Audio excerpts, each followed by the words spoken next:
لو حاسة إنِّك واقفة عند نقطة الصفر، ما فيش شغف ولا طاقة ولا خطة، خليكِ معايا شوية. خلّيني أبدأ بجملة يمكن تكون مريحة شوية بالنسبة لكم.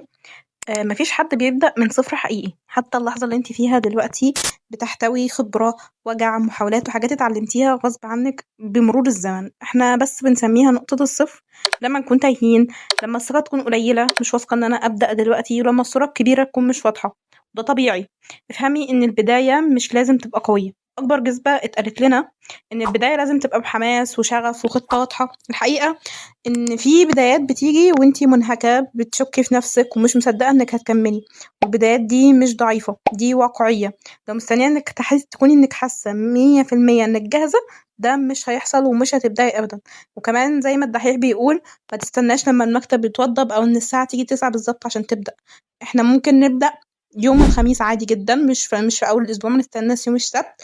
ممكن نبدأ عادي يوم 29 في الشهر، ما نستناش أول الشهر. ممكن نبدأ في أول السنة عادي جدًا، أو نبدأ حتى في آخر السنة.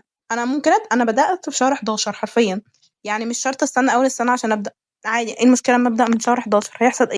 ده كان أول حاجة. تاني حاجة، اكسري فكرة إن أنا لازم أغيّر حياتي. لمّا أقول أنا هابدأ من الصفر، مخنا بيترجمها إن أنا لازم أغيّر كل حاجة ودلوقتي. فده طبعًا ضغط مرعب على دماغِك إن أنتِ تعملي كده، فبيخلّيكِ تسوّفي وتخافي أكتر إنِّك تبدئي. فأنتِ مش محتاجة تغيّري حياتِك، أنتِ محتاجة تغيّري حاجة واحدة بس صغيرة، عادة بسيطة، قرار واحد، خطوة واحدة بس نغيّرها. التغيير الحقيقي مش بييجي مع الانقلابات الكبيرة والحاجات الكبيرة اللي إحنا بنغيّرها، بييجي مع الاستمرار الهادي. يعني زي ما بنقول: خير الأعمال أدومها وإن قل. يعني ممكن نغيّر حاجة واحدة بس صغيرة، أو نبدأ بحاجة بس صغيرة. لو أنا عاوزة أتعلم حاجة، أبدأ كل يوم ربع ساعة بس فيها، على مدار شهر شوف هاكون اتعلمت قد إيه وعملت قد إيه. بس المهم إن أنا أستمر عليه. تالت حاجة، إننا نعترف بتعبنا من غير ما نحاكم نفسنا. يعني إيه؟ يعني قبل أي خطوة لازم تقولي لنفسِك: أنا تعبانة، بس مش كسولة ولا أنا فاشلة. التعب مش وصمة، التعب إشارة إنِّك حاولتِ قبل كده، واللي وقع مرّة مش زي اللي عمره ما حاول.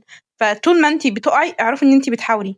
يعني اللي تلاقيه يقول لِك أنا ما وقعتش، أنا ما فشلتش، ده معناه إن هو ما جرّبش حاجة وما بدأش حاجة أساسًا.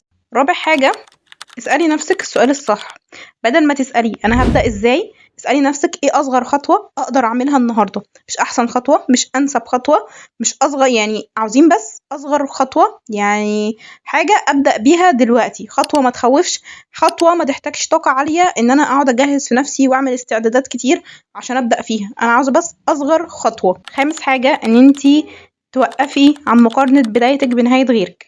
أنتِ شايفة ناس ناجحة، مستقرة، واضحة، بس أنتِ مش شايفة بدايتهم، أنتِ شايفة نهايتهم، شايفة لحظة النجاح اللي هم وصلوا لها. أنتِ ما تعرفيش بدايتهم كانت عاملة إزاي، ولا تعرفي هم بدأوا من كام سنة، ولا مرّوا بإيه عشان يوصلوا للنقطة دي، ولا الأيام اللي شكّوا فيها في نفسهم إن هم يبدأوا. فالمقارنة مش بتحفّز، المقارنة بتشلِّك أكتر، بتخلّيكِ واقفة في نفس المكان ما بتتحركيش. كل واحد ليه توقيت مختلف، والتوقيت ده مش سباق، بس المهم تبدئي من اللحظة دي. واقبلي. سادس حاجة بقى، نقبل إن البداية هتبقى ملخبطة، وإن البداية وأول خطوة ليكِ مش هتبقى مترتبة ولا واضحة ولا مرضية بالنسبة لِك، لإن أول شغل ليكِ بيبقى أسوأ شغل ليكِ. طول ما أنتِ ما استمرتيش وكملتِ هيتنيه شغل سيء، لإن أنتِ ما بتحاوليش. بس طول ما أنتِ بتحاولي الشغل ده يتحسن، وفي النهاية يبقى حلو. بس أول حاجة تعمليها هتبقى طبعًا مش حلوة، وده طبيعي جدًا. يعني الوضوح بييجي بعد الحركة مش قبلها، ما حدش بيشوف الطريق كامل وهو واقف مكانه ولسه ما بدأش. سابع حاجة، خلّي عندِك حاجة ثابتة واحدة. لو حياتِك كلها متلخبطة، اختاري حاجة واحدة بس تكون ثابتة. يعني لو أنتِ مثلًا عاوزة تلتزمي بالرياضة، اعملي لنفسِك كل يوم هدف إن أنتِ تمشي 10 دقايق بس، مش أكتر من كده. ماشي؟ تكتبي مثلًا سطرين، كوباية شاي في ميعاد ثابت.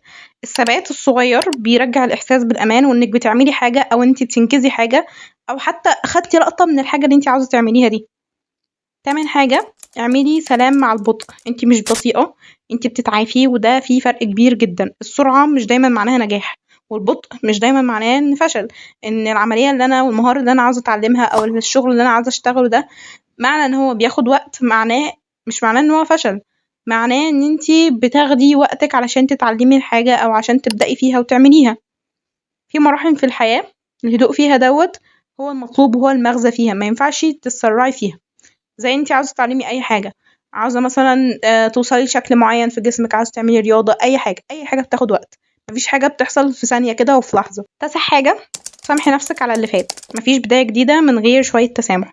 سامحي نفسِك على التأجيل، على التسويف اللي انت سوفتيه ده كله، على الاختيارات الغلط، على الايام اللي ضاعت. انت عملتي اللي قدرتي عليه بالوعي اللي كان عندك وقتها. البدايه من الصفر مش معناها انك فاضيه، معناها انك لسه موجوده، وانك رجعتي للصفر معناها انت رجعتي لحاجه كانت موجوده وانك جربتي فعلا، ولسه بتختاري نفسك. خديها واحده واحده، مفيش حد مستنيكي عند خطوه النهايه غير نفسك.